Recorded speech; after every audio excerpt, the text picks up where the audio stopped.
കുറച്ച് കാര്യങ്ങൾ പറഞ്ഞു അല്ലേ കഴിഞ്ഞ ക്ലാസ്സിൽ. കുറേ ഫ്ലവേഴ്സ് ഉണ്ട്. ആ ഫ്ലവേഴ്സിന് എങ്ങനെയാണ് ഡിഫർ ചെയ്യുന്നതെന്ന് പറഞ്ഞു. ഫ്ലവേഴ്സിൻ്റെ പാർട്സ് പറഞ്ഞു. ഫ്ലവേഴ്സിൻ്റെ പാർട്സിൻ്റെ ഫങ്ഷനുകൾ പറഞ്ഞു. പിന്നെയോ ഗൈനീഷ്യത്തിൻ്റെ ഭാഗങ്ങൾ പറഞ്ഞു. ആൻഡ്രീഷ്യത്തിൻ്റെ ഭാഗങ്ങൾ പറഞ്ഞു. ഇനി എന്ത് നടക്കണോ? സീഡ് ഫോം ചെയ്യണം അല്ലേ. പിന്നെ ബൈസെക്ഷൽ ഫ്ലവേഴ്സ് ഉണ്ട്, യൂണിസെക്ഷൽ ഫ്ലവേഴ്സ് ഉണ്ട് എന്നൊക്കെ നമ്മൾ പറഞ്ഞു. പിന്നെയോ ഈ സീഡ് ഫോം ചെയ്യണം. സീഡ് ഫോം ചെയ്യണമെങ്കിൽ എന്തൊക്കെ നടക്കണം? 2 പ്രോസസ്സ് നടക്കണം മെയിനായിട്ട്. ഒന്ന് ഫെർട്ടിലൈസേഷൻ നടക്കണം, 2 പോളിനേഷൻ നടക്കണം അല്ലേ. അപ്പോൾ നമ്മൾ പോളിനേഷൻ്റെ ഡെഫിനിഷൻ പറഞ്ഞു. എന്ത്? നമ്മളെ ആന്തറിലുള്ള അതായത് ആൻഡ്രീഷ്യത്തിൻ്റെ ഭാഗമായ ആന്തറുണ്ട്, ഫിലമെൻറ്റും ഉണ്ട്. ആന്തറിൻ്റെ ഉള്ളിൽ മെയിൽ ഗാമേറ്റ് ഉണ്ട്. മെയിൽ ഗാമേറ്റായ പോളൻ ഗ്രൈൻസ് ഇവിടുന്ന് ട്രാൻസ്ഫർ ആയിട്ട് എവിടെ എത്തണം? സ്റ്റിഗ്മയിലേക്ക് എത്തണം. അതായത് ഫീമെയിൽ പാർട്ടായ ഗൈനീഷ്യത്തിലെ 3 പാർട്ട് ഉണ്ടെന്ന് പറഞ്ഞു. Stigma, style, ovary. അപ്പോൾ സ്റ്റിഗ്മയിലേക്ക്, അതായത് പോളൻ ഗ്രെയിൻസ് ആന്തറിൽ നിന്ന് ട്രാൻസ്ഫർ ചെയ്തിട്ട് സ്റ്റിഗ്മയിലേക്ക് എത്തുന്ന പ്രോസസ്സിനാണ് നമ്മൾ എന്ത് പറയുക? പോളിനേഷൻ എന്ന് പറയുക. ഇനിയോ ഈ സ്റ്റിഗ്മയിലെത്തിയ ഈ മെയിൽ ഗാമേറ്റ് ഇങ്ങനെ സ്റ്റൈൽ വഴി ഓവറിയിലെത്തണം. ഓവറിയിലുള്ളിലുള്ള ഒവ്യൂളിൻ്റെ എഗ്ഗുമായിട്ട് എന്ത് ചെയ്യണം? ഫ്യൂസ് ചെയ്യണം. ആ ഫ്യൂഷന് പറയുന്ന, ആ പ്രോസസ്സിന് പറയുന്ന പേരാണെന്ത്? ഫെർട്ടിലൈസേഷൻ. ഇത് രണ്ടും നടന്നു കഴിഞ്ഞാൽ എന്ത് ചെയ്യും? ഒരു ഫ്രൂട്ട് ഫോം ചെയ്യും. ഓവറി എന്തായിട്ട് മാറും? ഓവ്യൂൾ എന്തായിട്ട് മാറും എന്നുള്ളത് നമുക്കറിയാം അല്ലേ. അപ്പോൾ ഈ പോളിനേഷനെ സഹായിക്കുന്ന കുറച്ച് ഓർഗാനിസം ഉണ്ട്. പിന്നെയോ ആരൊക്കെയാണ്? ബട്ടർഫ്ലൈസ് ഉണ്ട്, ഹണി ബീ ഉണ്ട്. പിന്നെയോ ബാഡ് സ്മെല്ലൊക്കെ ഉള്ള ഫ്ലവേഴ്സ് ഉണ്ട് അല്ലേ. അവരെ ആകർഷിക്കുക, ആരെയും ആകർഷിക്കുക? ഫ്ലൈസിനെ. പിന്നെയോ ചില ബീക്ക് കൂർത്ത ബേഡ്സ് ഉണ്ട് അല്ലേ. പിന്നെയോ നമ്മുടെ വാഴ ഒക്കെ നോക്കിയാൽ വവ്വാലുകളെ കാണാം അല്ലേ. പിന്നെ നോൺ ലിവിങ് ആയിട്ടുള്ള 2 കാര്യങ്ങളുണ്ട്. ഒന്ന് വിൻഡ്, ഒന്ന് വാട്ടർ. വിൻഡിൻ്റെ നമ്മൾ പേടി പറഞ്ഞു. പിന്നെ വാട്ടറിൻ്റെ നമ്മൾ ഏതാ പറഞ്ഞത്? ഡ്യൂ ഡ്രോപ്പിൽ നമ്മൾ പറഞ്ഞത് ഏതാ? ഡ്യൂ ഡ്രോപ്പ്, പിന്നെ ഡ്രിസിലിംഗ് റെയിൻഫാൾ, തിരുവാതിര ഞാറ്റുവേല എന്നൊക്കെ പറഞ്ഞൊരു കാര്യമുണ്ടല്ലോ. പെപ്പർ, ബ്ലാക്ക് ഗോൾഡ് എന്നറിയപ്പെടുന്ന പെപ്പറിലാണ് ഇത് നടക്കുന്നത് അല്ലേ. പെപ്പറിലാണ് നടക്കുന്ന, കുരുമുളകിൽ. പിന്നെയോ അപ്പോൾ കുറച്ച് പെക്യുലാരിറ്റീസ് വേണ്ടേ? എന്തിനാണ് പെക്യുലാരിറ്റീസ് വേണ്ടത്?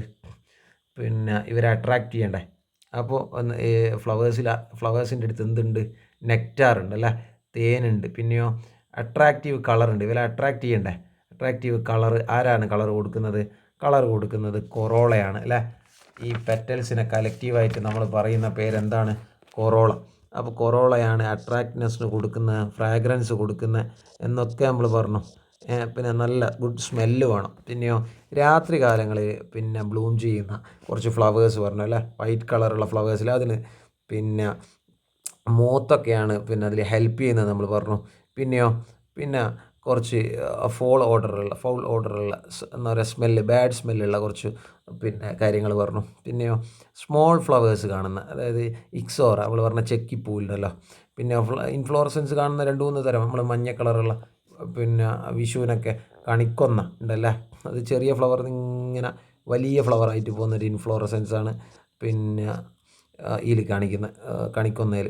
അതിന് പെഗോഡ അങ്ങനത്തെ കുറച്ച് ഇൻഫ്ലോറസൻസ് കാണിക്കുന്ന പലതരം പൂക്കളുണ്ട് അല്ലേ. പിന്നെയോ അതൊക്കെ പറഞ്ഞിട്ട് നമ്മൾ എന്ത് ചെയ്തു? വിൻഡും വാട്ടറും നമ്മൾ നേരത്തെ ഇപ്പോൾ പറഞ്ഞത് പാഡിയിൽ വിൻഡ് വഴിയാണ് നടക്കുന്നതെന്ന് പറഞ്ഞു. പിന്നെയോ അതിന് കുറച്ച് പെക്യുലാരിറ്റീസ്, അഡാപ്റ്റേഷനൊക്കെ നമ്മൾ പറഞ്ഞു അല്ലേ. പോളൻ ഗ്രൈൻസ് കാറ്റിലൂടെയാണ് നടക്കുന്നതെങ്കിൽ എന്തായിരിക്കണം? ലൈറ്റ് വെയിറ്റ് ആയിരിക്കണം, പാറിപ്പോണം അല്ലേ. പിന്നെയോ large number of pollen grains വേണം. ഒരു 100 എണ്ണം പാറിപ്പോയാലാണ് ഒരു 10 എണ്ണമെങ്കിലും സ്റ്റിഗ്മയിലേക്ക് എത്തും. അപ്പോൾ പിന്നെയോ ഇനി വാട്ടറിലൂടെ നടക്കുന്നത് എങ്ങനെയായിരിക്കണോ? അതിനൊരു വാക്സ് കോട്ടിങ് വേണം, ഒരു മെഴുകിൻ്റെ ഒരു ആവരണം വേണം. നമ്മൾ അരിയെല്ലാം നല്ല ഉഷാറിലിപ്പോൾ പോളിഷ് ചെയ്തിട്ടല്ല കിട്ടുന്നത്. അതുപോലെ ഈ ഒരു ആവരണം എന്ത് ചെയ്യണം? ഈ വാക്സ് കോട്ടിങ് ഇല്ലെങ്കിൽ എന്ത് ചെയ്യും? നശിച്ചു പോകും അല്ലേ. സ്റ്റിഗ്മ എന്ത് ചെയ്യണം? സ്റ്റിക്കി ആയിരിക്കണം. ഈ പോയി വീഴുന്ന പോളൻസ് എന്ത് ചെയ്യണം? അത് സ്റ്റിക്കായിട്ട് നിൽക്കണം അല്ലേ. നമ്മൾ നേരത്തെ ഹണി ബീനെ ആകർഷിക്കുന്ന ഏകദേശം എല്ലാ പോളൻ ഗ്രൈൻസും എങ്ങനെയാണ്? സ്റ്റിക്കിയാണ്. ഇവരെ മൗത്തിൽ സ്റ്റിക്ക് ചെയ്യണം. ഇവിടെ നമ്മൾ പറഞ്ഞതെന്നാ സ്റ്റിഗ്മ സ്റ്റിക്കി ആയിരിക്കണം എന്ന് പറഞ്ഞു. ഇത് പാറിയിട്ട് സ്റ്റിഗ്മയിൽ സ്റ്റിക്കായിട്ട് വരണം എന്ന് പറഞ്ഞു. മറ്റേത് പോളൻ ഗ്രൈൻസ് എന്ത് ചെയ്യാം? മഞ്ഞ പൂമ്പൊടി പോലത്തെ സാധനങ്ങൾ സ്റ്റിക്കി ആയാൽ ഇവരെ മൗത്തിൻ്റെ അടുത്തെല്ലാം ഇങ്ങനെ ഹണി ബീനി ബട്ടർഫ്ലൈസിൻ്റെ ഒക്കെ ഇങ്ങനെ പിന്നെ പറ്റി പിടിച്ച് നിൽക്കും. പിന്നെ നമ്മൾ ഇവിടെ ഒരു മാച്ച് ദ ഫോളോയിങ് അത് നിങ്ങൾ വളരെ നന്നായിട്ട് എന്ത് ചെയ്തിട്ടുണ്ട്. പിന്നെയോ ആർട്ടിഫിഷ്യൽ പോളിനേഷൻ എന്താണെന്ന് പറഞ്ഞാൽ അതിൻ്റെ ഒരു വീഡിയോ പംകിൻ്റെ ഒരു വീഡിയോ നമ്മൾ കാണിച്ചു തന്നില്ലേ. അതൊന്നുമില്ല, ഇപ്പം നമ്മൾ സ്കൂളിൽ നിന്ന് കൊടുത്തില്ല നല്ല ഇനം മാവിൻ തൈ, അത് നമ്മൾ എന്താ ചെയ്തത്, നമ്മൾ ഗ്രാഫ്റ്റിംഗ് എന്ന് പറയുന്നൊരു പരിപാടിയാണ് ചെയ്തത്. അതല്ലാതെ പിന്നെ നമ്മളൊരു പുതിയ നല്ലൊരു സീഡ് ഉണ്ടാക്കുന്നൊരു പരിപാടി, അങ്ങനെ ആർട്ടിഫിഷ്യൽ പോളിനേഷൻ്റെ ഒരു വീഡിയോ നമ്മൾ കാണിച്ചു തന്നു. പിന്നെ സ്റ്റാമിന് കട്ട് ചെയ്തിട്ട്, അതായത് ഇതാ ജസ്റ്റ് ഒന്നുമില്ല, സുപ്പീരിയർ ക്വാളിറ്റി പ്ലാന്റ്സിൻ്റെ പോളൻ ഗ്രെയിൻസ് കളക്ട് ചെയ്യുക, എന്നിട്ടോ ഡസ്റ്റഡ് അത് പുട്ട് ചെയ്യുക, എവിടെ ഒരു ബ്രഷ് ഉണ്ടോ അല്ലെങ്കിൽ ഡയറക്റ്റ് എന്ത് ചെയ്യുക, ജസ്റ്റ് ഒന്ന് റബ്ബ് ചെയ്ത് കൊടുത്താൽ സ്റ്റിക്ക് മേലേക്ക് വേറൊരു ഹൈ ക്വാളിറ്റി സീഡാണ് നമ്മൾ ഉണ്ടാക്കുന്നത്. പിന്നെ ആർട്ടിഫിഷ്യൽ പോളിനേഷനെ നമ്മൾ ചെയ്യാൻ വേണ്ടിയിട്ട് ഉണ്ടായ ഒരു സിറ്റുവേഷൻ ഉണ്ടല്ലോ, എന്തേനോ അതായത് വാനില എന്ന് പറയുന്നതിന് പ്രത്യേക അതിൻ്റെ പിന്നെ പോളിനേറ്റിംഗ് ഏജൻറ്റ് മെലിപ്പോന ബീസ് എന്ന് പറയുന്നതാണ്. അത് ആ ഒരു രാജ്യത്ത് മാത്രമേ കാണപ്പെടുന്നുള്ളൂ. അപ്പോൾ നമുക്ക് ഈ രാജ്യത്തേക്ക് അതിൻ്റെ പിന്നെ എക്കോസിസ്റ്റം അല്ലെങ്കിൽ അതിനെ കൊണ്ടുവരാനോ വേണ്ടി പറ്റൂലല്ലേ. അപ്പോൾ നമുക്ക് അവിടെ ആർട്ടിഫിഷ്യൽ പോളിനേഷൻ നടത്താം. എഫക്റ്റീവ് പോളിനേഷൻ, ഇത് നിങ്ങൾ വളരെ നന്നായിട്ട് ഉത്തരം പറഞ്ഞിട്ടുണ്ട്. അതായത് പിന്നെ പംകിൻ്റെ ഫ്ലവർ, പംകിൻ്റെ പിന്നെ പോളൻ ഗ്രെയിൻസ് പംകിൻ്റെ സ്റ്റിക്മേ തന്നെ എന്ത് ചെയ്യണോ, വീണോ, അല്ലാതെ പംകിൻ്റെ എടുത്തിട്ട് പിന്നെ ആഷ് ഗോഡിൽ പിന്നെ നടന്നാൽ എഫക്റ്റീവായിട്ട് പോളിനേഷൻ നടക്കൂല, അത് പറഞ്ഞു. പിന്നെ സെൽഫ് പോളിനേഷനും ക്രോസ് പോളിനേഷനും.